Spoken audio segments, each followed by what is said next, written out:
Turabasuhuje inshuti bakunzi bacu mudukurikira kuri YouTube channel yacu Amicus E.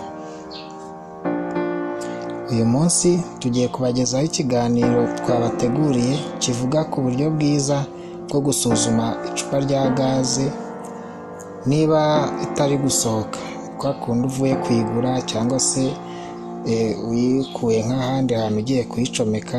Mbere y'uko uyikoresha biba byiza iyo ubanje gusuzuma niba nta hantu yaba iri gusohoka, bimwe abantu benshi bakunze kwita fuite cyangwa se gaze leak. Hari bamwe bakunze gusuzuma gaze bacanyeho umuriro bakoresheje nk'umwambi bagacanaho kugira ngo barebe ko waka cyane, ariko ibi ntabwo ari byiza kuko bishobora kuguteza impanuka. Uburyo bworoshye bwiza kandi butekanye wakoresha ni ugufata amazi meza asa neza atarimo imyanda. Aya wayakoresha yonyine cyangwa se ukongeramo agasabune ko bita savon liquide.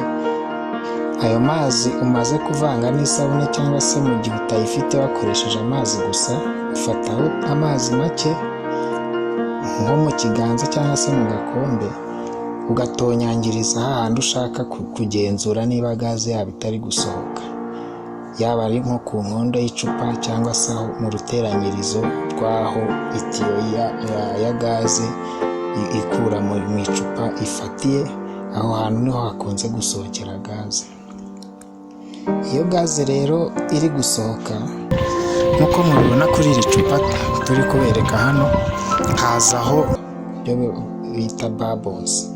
Aha rero niba ari bwo uvuye kuyigura, icyo gihe ufata umwanzuro ukarisubiza aho uriguze bakakuguranira, kuko baba bafite ubushobozi bwo kurijyana naho hahandi bashinzwe gufiringamo gaze bakaba barisana, ariko udakomeje gutunga icupa ririmo gaze iri gusohoka uko yiboneye, ku buryo bishobora kuba byaguteza impanuka.